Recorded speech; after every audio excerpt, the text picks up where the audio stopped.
And that was a Star Trek, right? Because I'm watching a video and I think that there were some Star Trek computers that were inspired by this. If you saw the circular monitors in the other room, that's obviously like if you look at the bridge in Star Trek, like all the monitors are circles, not squares, you know, and whatever. I think that was where they got that idea. So probably wouldn't surprise me. yeah.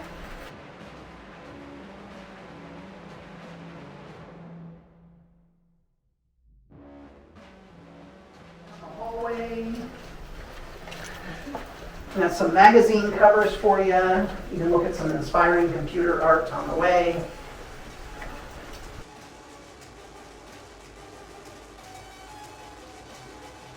You just want to kind of pan around in here a little bit before. This is what we were talking about in the front room, the Antikythera mechanism. I can never pronounce that. Antikythera, right? Yeah. Okay. Some people say Antikythera. You know, we're not Greek. So I think they found we're one. Probably not going to do it right. I saw where they found something like that on a ship or something a long time ago. Yeah, here's the picture of the diver right here. They were diving for sponges. Back then, it was the early 1900s, and they weren't putting nitrogen in the tubes. So when they would go down, they would come back up, and they would be a little bit loopy. And the guy comes up, and it's like there are all these dead people looking at me. And the captain's like, "What do you mean?" And the sixth sense didn't exist back then, so he's not making like "I see dead people" jokes. He's literally seeing them. He's seeing dead people. Well, the dead people he's seeing are these statues right here. oh my gosh, So that is creepy. let's rewind about 2,000 years. What happened was the Greeks were doing very well for themselves, and the Romans liked pillaging villages. And the Romans come and pillage the Greeks, and they steal a bunch of stuff from a Greek museum in a Greek town and whatever, throw it on a boat, and with the intention of taking it back to Rome. But in 200 BC, how good is a boat? Probably not that good. So the boat sinks, and they can't get everything back to Rome, and these guys all sink to the bottom of the sea. Oh wow. And when they dig it up in 1900 or whatever, they also discover this kind of gear-looking thing, and they're like, it is kind of weird that a boat in the before times, not the before COVID times, but much longer before that, right? Why would it have a gear? That seems kind of odd. Let's put that in a box and study that later. Well, some stuff starts flaking off. They notice some inscriptions. They have X-ray tomography. They see that there's some sort of watch and other gear-looking stuff inside of it and whatever. And they start kind of getting curious and interested.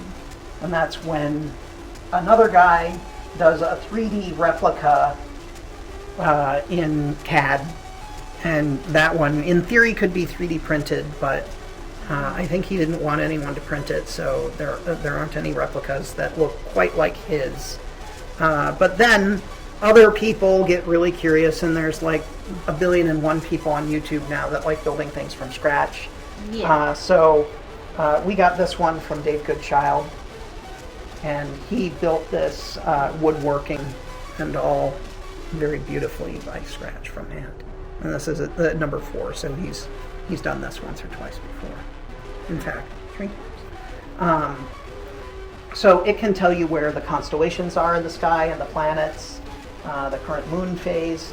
If you look around back, there's solar and lunar eclipses and the next Olympics, and there's a bell that dings on special days and stuff like that. And they figure that this existed at the center of like important Greek towns. They have a sundial everywhere, right, that tell the time. But this is like, anywhere that there would maybe be a science center or, education. Well, there was a guy before that, Eric von Daniken, who did Odyssey of the Gods and Chariots of the Gods, and he made the same assumption that, there was no way that technology could have been that advanced back in those days, because literally a couple countries over were throwing rocks at each other, right? How did they have this? He's like, well, aliens must have come to Earth and accidentally left their GPS here, and then Of course. So, So we that's don't- how we got kidnapped. yeah, who knows? Yeah. Some cows got turned inside out. So that's how they got on Solved Mysteries. Yeah. So that is the anti-kids room. And I think they use those to keep track of when the Olympics would be too. Yeah, that's what he just Yeah. said. Yeah. It's in fact it's probably on the back. Let's see. And you can see the bells through the little sides there.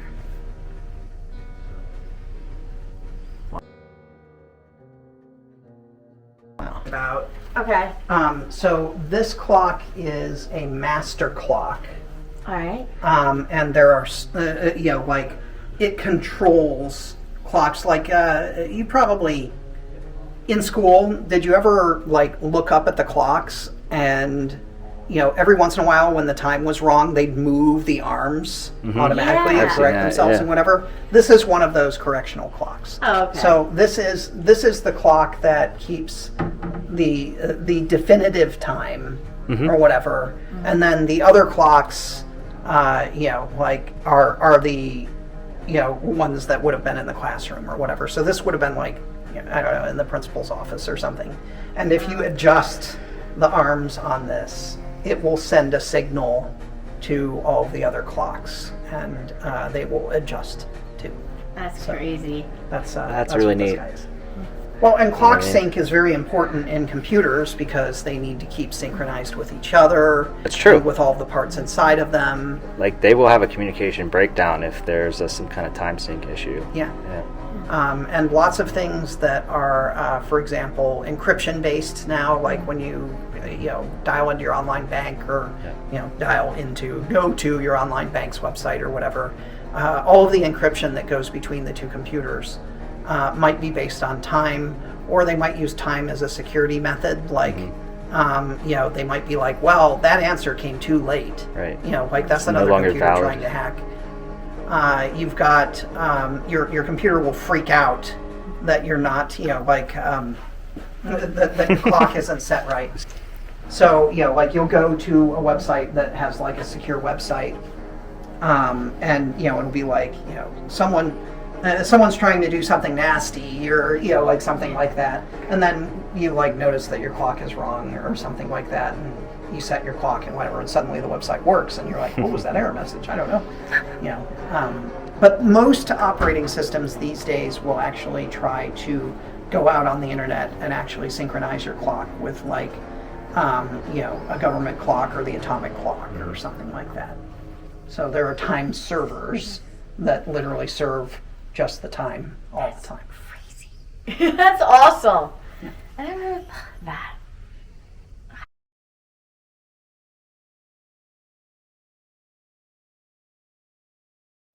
One thing that happens is, I told you that Mary and Wes kind of had maybe a little bit of a thing. They went on a couple dates. Well, I don't know if it just became awkward going into the office or whatever after maybe they had a little bit of a falling out or they stopped going on dates or whatever, but she moved back to Maryland 10 minutes that way on Falls Road.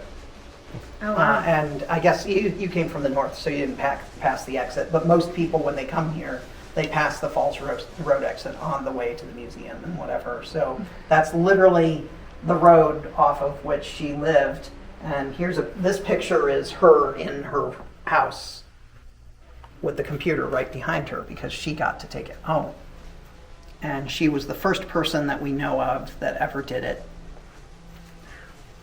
So that is a computer first. The first computer to go home with someone is maybe not this specific one because they made 50 of them, but the Link is the first computer to go home with someone. And she also got to be the first work from home, I guess, as a accidental bonus, and continued to work on software and whatever. And she went back to school and got her law degree. So she ended up becoming a lawyer. Oh my gosh. So still nobody knows how she fought to keep this thing instead of Wes having it? Oh, I don't think it was really a fight. I mean, I guess I could ask her. She's still around. Wow. She's old, but she actually gave an interview with the museum. Like during the pandemic, we did like a walk around Zoom tour and whatever. And she did a little 30-minute interview. So That's awesome. yeah. I can't believe she's still with it. And she's Yeah. still with it too. Like she doesn't Oh, have yeah. a mentor. Wow. It was amazing. It was really good. Oh man. And she came down to, I guess, I don't know if it was the beginning of this year or the last year or whatever, because I've forgotten how time works, but she gave a talk at Friends School, like the school that she actually went to. And, you know, like we loaned them this so that she could talk about it. And, yeah, so pretty cool stuff. Yeah, I wish we did that for here. Did like an first start. That'd be cool if we did something like that. Jeez. We might be able to. Yeah. Something to note for later. Yeah, if you want to, there's actually more than just, I don't know if you can get all of them, but there's a whole yeah, bunch of there's signatures back there signatures on that the she side. signed and Wes signed and everybody signed. That was all of that. Yeah, good call. Thank you. You're welcome. Somebody even wrote 2007. 12, Yeah, I think they 14, signed yeah. it much later than when they worked on it. Oh, wow. Pretty cool. You're like a really cool person. Like, hang out with them. I got This is info. amazing. I might as well share it with you. Oh, if you want to see what the internet looked like in the late 60s, early 70s, there's a map. That, are you kidding me? They actually made the map of the whole United States. I mean, there were only like a couple dozen people on the internet even in 1973. That is too funny. This is actually ARPANET, so there are a couple famous networks back then. ARPANET is one, NSFNet is another one, and the idea of it being called the internet is that they connected all of those networks together, so now you could talk across the networks, the internet. You know, whatever. But you can also see. So the show you if you- ARPANET, who was that established by then? Is that the- So originally ARPANET was DARPANET, I believe. It was definitely, you know, like, I mean, there are schools on it as well. But it was Oh, yeah, all I just, see that now. yeah. It was military and educational. And then eventually, you know, someone decides to let some commercial companies on it and whatever, and it all goes to pot. Yeah. Yep. LA's on here, on this map. Like how Yeah. he said about the schools, I see that. Yep, and there's MIT right here. You can see them in this one too. But even back then, ARPANET's just, you know, like a couple colleges in Utah. And you don't even really know where in Utah. It's just like, oh yeah, there's Utah. You know, like, no big deal. I think that a lot of people think of the internet as the beginning of the web. Because like now, you don't think of anything else that you do other than just open up like Firefox or Chrome or whatever. But that was 1994, and there are many other services. I mean, like think about email. Email doesn't require you to use like Gmail or Hotmail or whatever. You could just open up Outlook or some email program or whatever. So in the early days of the internet, you would use a whole bunch of different programs to access different kinds of things on the internet.